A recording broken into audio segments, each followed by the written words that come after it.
오늘 본문 로마서 10장 우리 16절부터 우리 21절 말씀을 중심으로 복음의 손길을 느끼십니까? 복음의 손길을 느끼십니까? 하는 제목으로 우리 함께 은혜를 나누기를 원합니다. 우리 하나님께서는 복음을 거부하는 이스라엘 백성들을 향해서 이렇게 말씀하고 계십니다. 우리 21절 말씀에 보면 이스라엘에 대하여 이르되 순종하지 아니하고 거슬러 말하는 백성에게 내가 종일 내 손을 벌렸노라 하였느니라. 우리 하나님께서 참 복음의 손길을 이스라엘 백성들에게 계속해서 내미시는 것을 우리는 보게 됩니다. 사실 그들은 1000년 동안 복음을 거부했습니다. 물론 나름대로 핑계가 있죠. 바쁘다는 핑계, 지금은 아니라는 핑계, 내가 지금 너무 힘들다는 핑계, 내 스케줄이 있다고 하는 그런 핑계, 여러 가지 이유가 있지만 그들은 주님의 복음의 손길을 그냥 거부했습니다. 오늘날도 교회는 다니지만 또 믿음의 가정에서 자라났지만 아직도 복음을 받아들이지 않는 분들이 참 많이 있습니다. 과연 우리는 복음의 손길을 느끼고 있나요? 믿는 가정에서 태어났다고 우리 자동적으로 복음을 받아들인 것은 아닙니다. 왜 이스라엘 백성들이 복음에 순종하지 않았을까요? 오늘 말씀을 통해서 참 주님께서는 계속 복음의 손길을 내미시는데 놓치는 이유라 그럴까요? 안타까움이랄까요? 거기에 대해 좀 말씀을 나누기 원합니다. 저도 목회하면서 그분을 위해서 늘 기도하고 정말 이 복음을 깨달으면 그 인생이 바뀔 텐데 그 자기의 어떤 상처, 자신의 아픔, 자신의 고집, 자기 스타일을 극복하지 못하고 계속 거기에 붙잡혀 있는, 그래서 제가 늘 사용하는 말이 있죠. 안 되는 줄 알면서 왜 그랬을까? 이걸 빨리 발견해야 되는데 어떤 분들은 죽기까지 그대로 가는 그런 모습들을 보게 됩니다. 오늘 말씀을 통해서 우리 다시 한번 정말 복음 안에서 완전히 변화되는 새로운 인생이 되기를 축원합니다. 히브리서 4장 2절에 보면 복음은 들었지만 그 복음이 자신에게 유익이 되지 않는 그런 사람들이 있음을 언급합니다. 복음을 들었지만 또 어떤 경우는 복음을 받았지만 자신에게 전혀 유익이 안 된다는 거죠. 그 이유가 뭘까요? 우리 히브리서 4장 2절 한번 찾고 지나가겠습니다. 히브리서 4장 2절 신약성경 356쪽 같이 읽겠습니다. 시작. 그들과 같이 우리도 복음 전함을 받은 자이나 들은 바 그 말씀이 그들에게 유익하지 못한 것은 듣는 자가 믿음과 결부시키지 아니함이라. 분명히 복음을 받았습니다. 복음 제시할 때에 나 믿기로 결단했다는 거죠. 그 순간은 너무너무 좋았는데 눈물까지 흘리고 그랬는데 참 시간이 지나면서 흔들리는 거죠. 근데 왜 그런가? 그 이유는 다른 게 아니고 전혀 그 복음이 자신에게 유익이 안 된다는 거죠. 저 자신과 우리 모두 이렇게 도전하고 싶습니다. 복음이 우리 자신에게 진짜 복음입니까? 복음이 되고 있습니까? 복음으로 살고 있습니까? 나 이 복음 때문에 내 인생이 이렇게 좋아. 너도 내가 경험한 이 복음을 경험하면 좋겠어. 내 심장을 바꾸서라도, 심장을 체인지해서라도 내가 복음 안에서 예수 그리스도의 심장을 가진 그 부분을 같이 느끼고 싶다, 공유하고 싶다고 참 이렇게 이야기할 수 있는 정말 복음이 되고 있는가? 그 차이는 다른 거 아닙니다. 복음의 의미는 좁게는 예수 그리스도입니다. 즉 예수 그리스도 그분을 믿는 것이 복음이고요. 또 넓은 의미는 예수 그리스도께서 하신 말씀이, 그리스도의 말씀이 복음입니다. 그러니까 정말 우리를 구원해 주셨던 그분, 그 예수 그리스도 그분을 믿을 때 우리는 복음을 경험하죠. 또 복음 대신 그분이 하시는 모든 말씀이 복음입니다. 근데 예수님만 믿는 것만 복음이 아니고요. 그분이 하신 말씀이라면, 그분이 하신 일이라면 내 삶의 모든 것과 연결이 되면서 링크가 되면서 그 모든 것이 복음이 됩니다. 복음의 범위는 좁은 게 아니고 엄청나게 넓은 겁니다. 우주적인 것입니다. 근데 많은 분들이 이것을 자신의 믿음과 결부시키지 않는다는 거죠. 여기에 믿음과 결부시킨다는 것은 그 복음이, 그 말씀이 우리의 심령에 작동되게 하지 않는다는 거죠. 아마 우리 가운데는 두 부류의 인생이 있을 겁니다. 바쁜 세상 가운데 참 일에 파묻혀 살면서도 항상 그 말씀이 우리를 밀어내는, 말씀의 파도 타기를 하는, 뭔가 이런저런 생각도 하고 고민도 많이 하지만 그 가운데 항상 그 말씀의 흐름이 우리를 떠밉니다. 그래서 이 말씀이 작동이 된다는 거죠. 바로 그분은 말씀 들을 때에 믿음과 결부시키는 사람입니다. 항상 이런 생각 저런 생각 있지만 말씀이 결론이 됩니다. 이스라엘 백성들은 복음을 받았지만 그 말씀이 자기에게 유익이 되지 않은, 자, 문제는 이런 사람이 천국에 들어갈 수 있는 걸까요? 오늘 성경은 이렇게 말씀합니다. 히브리서 4장 3절 같이 한번 읽겠습니다. 시작. 이미 믿는 우리들은 저 안식에 들어가는도다. 그가 말씀하신 바와 같으니 내가 노하여 맹세한 바 같이 그들이 내 안식에 들어오지 못하리라 하셨다 하였으나 세상을 창조할 때부터 그 일이 이루어졌느니라. 이 저 안식입니다. 이스라엘 백성들은 사실 가나안이 천국의 예표인데 그 안식에는 들어갔습니다. 그러나 거기 들어갔지만 내 안식에 들어오지 못한 자도 있다. 좀 자세히 알기 위해서 우리 히브리서 4장 6절 말씀 읽겠습니다. 시작. 그러면 거기에 들어갈 자들이 남아있거니와 복음 전함을 먼저 받은 자들은 순종하지 아니함으로 말미암아 들어가지 못하였으므로, 복음 전함을 먼저 받았는데 어떻게 하지 아니함으로요? 순종하지 아니함으로.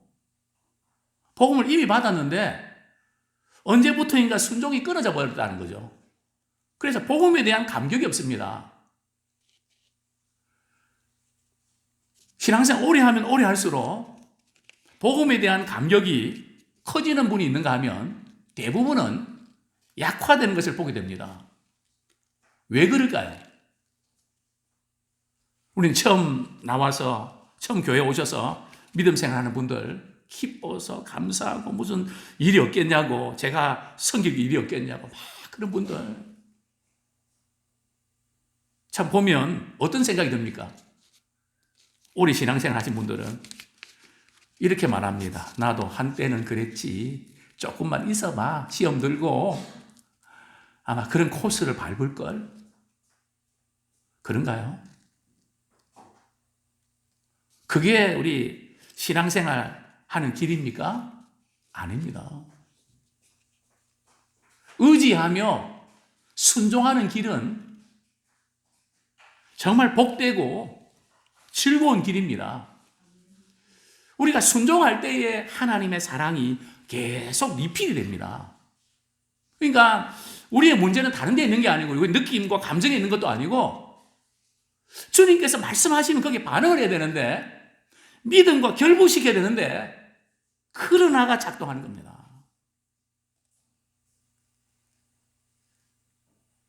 믿음이 자라지 않는 사람들은 무슨 용어를 많이 사용하는가 하면 그러나를 사용합니다. 말씀은 그렇지만 그렇게 하는 것이 좋은 줄은 알지만 그러나 내가 지금 처한 상황은 자꾸 이 그러나가 붙습니다. 우리 11절 말씀 같이 한번 읽겠습니다. 시작. 그러므로 우리가 저 안식에 들어가기를 힘쓸지니 이는 누구든지 저 순종하지 아니하는 본에 빠지지 않게 하려 함이라. 히브리서 저자는 이 부분을 강조합니다. 저 안식에, 즉 천국입니다. 구원을 받는 것입니다. 거기에 들어가기를 힘써야 되는데 특별히 조심해야 될 것이 있다. 순종하지 아니하는 사람들의 그것에 본받지 마라. 꼭 우리는 어디에 시험을 듭니까? 믿음 생활 잘하는 그런 분들에게 시험 드는 게 아니라 순종하지 않는, 누구도 교회 안 나오는데, 누구도 기도 안 하는데, 누구도 이렇게 안 하는데, 늘 그 부분들. 그래서 그 순종하지 않는 본에 빠지지 마라. 이것은 굉장히 위험한 것이다. 이것은 천국과 지옥의 갈림길로 갈라진 것이다. 다시 본문으로 돌아옵니다. 복음에 순종하지 않는다는 게 무엇인지 아십니까? 복음에 순종하지 않는다는 게 뭘까? 우리 로마서 10장 16절 같이 한번 읽겠습니다. 시작. 그러나 그들이 다 복음을 순종하지 아니하였도다. 이사야가 이르되 주여 우리가 전한 것을 누가 믿었나이까 하였으니.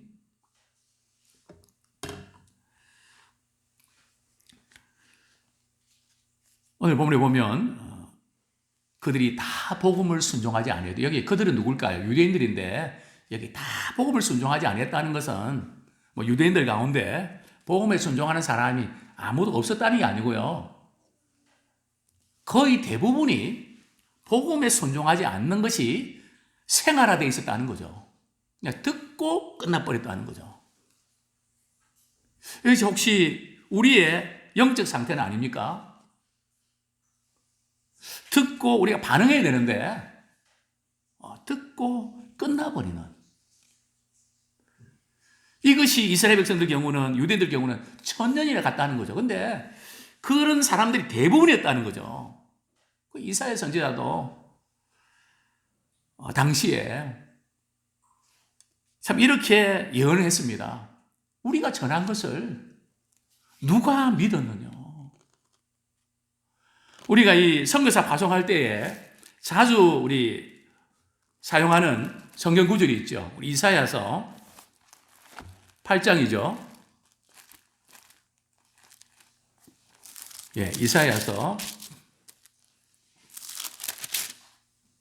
8장인가요? 이사야 6장, 이사야 6장 8절, 이사야 6장 8절. 같이 읽겠습니다. 시작. 내가 또 주의 목소리를 들으니 주께서 이르시되 내가 누구를 보내며 누가 우리를 위하여 갈고 하시니 그때 내가 이르되 내가 여기 있나이다. 나를 보내소서 하였더니. 그러니까 이사야가 소명받아서 누가 갈래? 저를 보내주십시오. 예, 제가 여기 있습니다. 그런데 하나님께서, 여호와께서 이사야 선지자에게 초치는 말씀을 하시죠. 그게 바로 9절입니다. 같이 읽겠습니다. 여호와께서 이르시되 가서 이 백성이 이르기를 너희가 듣긴 들어도 깨닫지 못할 것이요 보기는 보아도 알지 못하려 하여 10절 이 백성의 마음을 둔하게 하며 그들의 키가 막히고 그들의 눈이 감기게 하라. 염려하건대 그들이 눈으로 보고 귀로 듣고 마음으로 깨닫고 다시 돌아와 고침을 받을까 하노라 하시기로. 한마디로 너가 아무리 하나님의 말씀을 전해도 그들 안 들을 거야. 안 변할 거야. 그럼 왜 하나님께서 그들에게 보내십니까?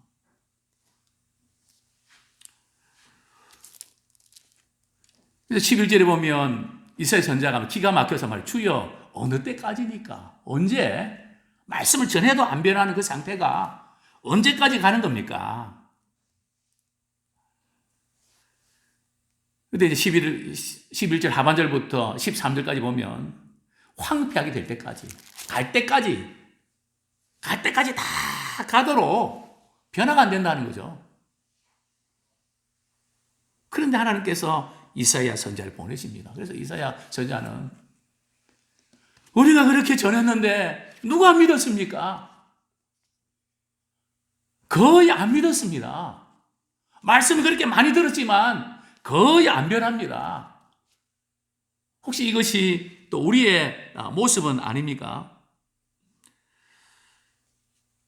분명히 오늘 로마서 10장 13절 보면 누구든지 주의 이름을 부르는 자는 구원을 받으리라. 주의 이름은 부르면, 믿고 입으로 시인하면 구원 받는데 그렇게 하지 않는다는 거죠.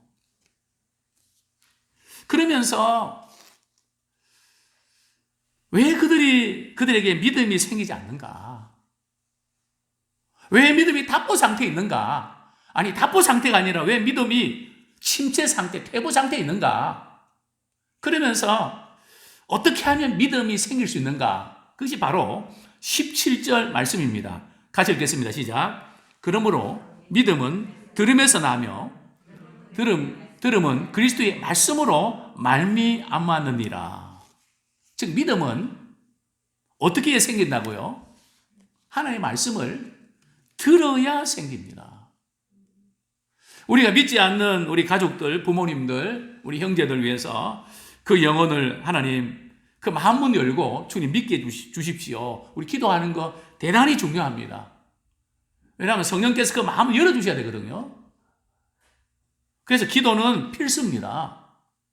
그러나 우리가 기도만 하고 있으면 안 됩니다. 왜냐하면 믿음은 어떻게 생깁니까? 말씀을 들어야 생깁니다.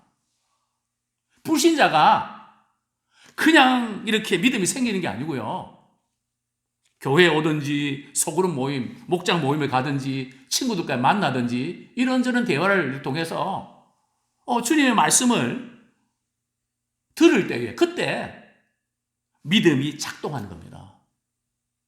그래서 우리는 어떤 경우에도 말씀을 듣게끔 해줘야 됩니다. 제가 오늘도 어떤 권사님 그 따님에게 이런 문자를 보냈습니다. 우리 어머님 위해서 드라마 바이블 앱을 좀 깔아드려서 계속 그 말씀이 24시간 맴돌게 해주십시오. 다른 뭐 여러 가지 생각, 과거에 있었던 막 그런 생각에 시달리기 시작하면 치매가 빨리 오거든요. 그러나 제 경험으로 보면 늘 말씀을 가까이 하는 분들은 치매가 거의 없습니다. 꼭 좀 그렇게 해주십시오. 의식이 좀 왔다 갔다 하지만 말씀이 맴돌면 말씀이 우리를 살려놓습니다. 그래야 또 우리 자녀들도 덜 고생합니다. 말씀을 듣게 해주십시오. 또 어떤 권사님은 이제 질병으로 인해서 고생을 하시는데 돈은 좀 있으셨던 분입니다. 어떻게 하면 복음을 전할까 저런 생각하던 끝에 하나님께 이런 지혜 주셨습니다. 대학생에게 시간당 좀 이렇게 좋은 조건으로 쳐주면서 하루에 3시간, 4시간 마태복음부터 성경을 쭉 읽는 한 3시간 이렇게 읽어주고 알바 받는 알바 괜찮은 알바 아닙니까? 그런 알바가 어디 있습니까? 우리가 안 하니까 뭐 다른 이단들이 그걸 많이 하더라고요. 그래갖고 말씀을 이렇게 읽게 하고 그 다음에 중요한 거 있지 않습니까? 영접하는 자, 곧 그 믿는 자에는 하나님의 자녀가 되는 권세를 주셨으니 그 이렇게 중요한 부분은 잘 안 들리는데 한번 다시 읽어줄래요? 중요한 성경 본문은 다시 읽어달라고 자꾸 입력을 시키니까 한 1년 정도, 1년에 말이죠. 10명이 예수님을 영접하더라는 거죠. 그러니까 믿음은 제 아무리 말이죠. 혼자 기도 많이 하고 뭐 열심히 내고 해도 말씀 안 들으면 하나님의 말씀을 듣지 않으면 믿음이 바닥을 칠 수밖에 없습니다. 왜냐하면 믿음은 말씀을 들으면서 납니다. 아무쪼록 우리가 요즘 뭐 좋은 그런 그 인터넷 매체들이 있지 않습니까? 스마트폰이 있지 않습니까? 제가 이게 설교 유튜브를 많이 보냅니다. 정확히는 모르겠는데 한 150군데 이상은 보내는 것 같아요. 그게 주로 듣는 분들 한 30여 분. 물론 주일 설교는 뭐 좀 많이 듣는 분 한 뭐 100회, 뭐 70회, 80회, 뭐 200회 뭐 이렇게 나오는 경우들이 있는데 이거 이렇게 클릭하는데 한 40분 정도 걸리거든요. 어떤 때는 매일 그거 이렇게 한다는 게 쉽지 않습니다. 또 어떤 때는 미안하기도 하고요. 얼마나 오는 게 많습니까?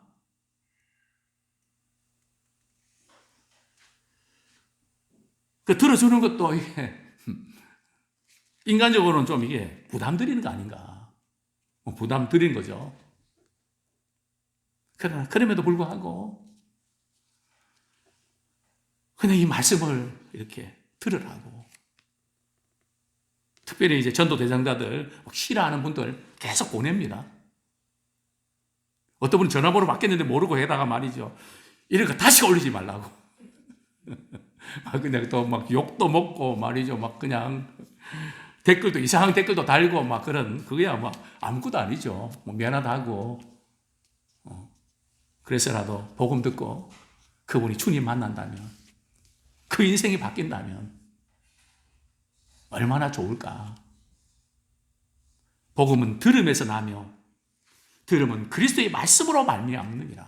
저는 우리가 늘 우리가 이렇게 드라마 바이블 틀고 화장실에 가서도 누르고 뭐 이렇게 그 굉장히 그 시간들이 말이죠. 굉장하더라고요.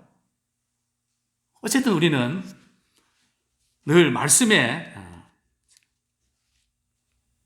붙어 있는 또 말씀에 영향받는 우리가 되기를 소원합니다.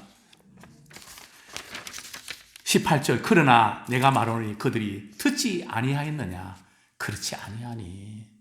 그 이스라엘 백성들이 복음을 듣지 않아서 안 믿느냐는 거죠. 반문하는 겁니다. 아니라는 거죠. 복음에 대해서 그들은 많이 들었다는 겁니다. 그 소리가 18절 하반절에 보면 온 땅에 퍼졌고 그 말씀이 땅끝까지 이르렀도다 하였느니라. 1차적으로는 이 복음이 이스라엘 백성들에게 들려졌고요. 또 앞으로 주님 오실 때까지 복음이 온 땅에 전파된 후에 주님이 오십니다. 여기 온 땅에 말씀이 땅까지 이르렀다는 것은 지금 말씀을 기록할 그때 온 세계에 복음이 전했다 그런 의미는 아니고요. 마지막 주님 오실 때까지 복음이 전파될 것을 말씀하고 있습니다. 19절에 보면 그러나 내가 말하노니 이스라엘이 알지 못하였느냐 먼저 모세가 이르되. 이스라엘 백성들이 복음에 대해서 몰라서 그런 게 아니라는 거죠. 나 다 압니다. 제발 이렇게 복음 이야기 그만하십시오. 진리고 그들이 다 알고 있다는 거죠. 내가 백성 아닌 자로서 너희를 시기하게 하며 미련한 백성으로서 너희를 노엽게 하리라 하였고. 모세부터 말이죠. 이스라엘 백성들이 하나님 말씀을 복음을 참 받아들이지 않는, 그들이 안 받아들이니까 누가 받아들입니까? 미련한 백성, 백성 아닌 자 누굽니까? 바로 이방인들이. 저 사람 예수 안 믿을 것 같은데 그분들이 희한하게 말이죠. 복음을 받아들이고 얼마나 믿음 생활을 잘하는지 막 시키는 대로 말이죠. 말씀하신 그대로 반응하는 그런 모습들을 보게 됩니다. 정말 이런 이스라엘 백성들이 복음을 거부했지만 우리 하나님께서는 종일 복음의 손길을 내밀면서 계속해서 초청합니다. 정말 우리에게 하나님께서 얼마나 많은 복음의 손길을 보낸지 모릅니다. 어떤 사람을 통해서, 설교를 통해서, 말씀을 통해서, 사건을 통해서. 이제 우리는 그 복음에 대해서, 복음에 우리가 응답하는 자가 되길 원합니다. 우리가 다른 데 응답하는 것도 필요하지만 주님이 주신 복음의 손길에 응답하는 자 되길 원합니다. 교회에 나가서 그저 말씀 듣는 걸로 충분하지 않습니다. 이제는 그 말씀을 듣고 반응해야 됩니다. 반응하지 않는 사람은 천국에 들어갈 수가 없습니다. 미안하지만요. 정말 이 복음을 받아들인 분들은 반응하게 되어 있습니다. 믿음으로 결부시킵니다. 제가 이렇게 목회하면서 제일 위로될 때가 언젠가 하면 말이죠. 딱 말씀을 선포하면 어떤 분은 즉각 반응하고 반응하는 분들이 있습니다. 정말 대단한 분들이다. 그러나 많은 경우들은 잘 바뀌지 않습니다. 그럴 때마다 조금 낙심도 돼서 하나님, 안 바뀌는 바뀌는 분들을 찾아가서 좀 이렇게 집중적으로 제가 뭔가 해야 되지 않겠습니까? 좀 시간 낭비 같습니다. 그러나 오늘 본문에 보면 우리 하나님께서는 그럼에도 불구하고 이스라엘 백성들이 그 밤에 불구하고 종일 손을 내미는, 그래서 강대상에서 기도한 하나님, 아무개 집사님, 아무개 성도님, 구원을 주시는 하나님의 능력이 그에게 임하게 주십시오. 근데 문제는 제가 그렇게 기도하고 성도들이 또 같이 기도해서 그 기도가 같이 만나야 돼요. 기도의 미팅이 이루어져야 됩니다. 그때 성령님께서 역사하십니다. 저는 이 기도의 미팅이 이루어지기를 소원합니다. 얼마나 기도했겠습니까? 몇 년째 기도했겠습니까? 우리는 그걸 알아야 됩니다. 누군가 지금 나를 위해서 기도하고 있구나. 그게 영적으로 직감이 되어야 됩니다. 자, 우리는 이 복음에 대해서 우리가 민감하게 반응하고 성령의 인도하심에서도 우리 민감한 자 되길 원합니다. 우리 믿음으로 우리 구원을 확신하며 하나님과 교통하면서 우리 살아가는 이것이 영생입니다. 복음에 반응한 사람은 자기 의를 내세우지 않습니다. 하나님의 의를 내세웁니다. 말씀을 듣기만 하고 행하지 않는 사람은 자신을 속이는 자입니다. 아무쪼록 우리가 믿음의 길을 걸었는데요. 이제 우리는 복음에 반응하는 다른 거 어떤 거 내려놓고 정말 주님 말씀하시면 정말 주님의 복음 앞에서 우리 그대로 반응하는, 정말 복음에 떠밀려서 말이죠. 복음이 우리 인생을 이끌어가는 그런 복된 삶이 되기를 축원합니다.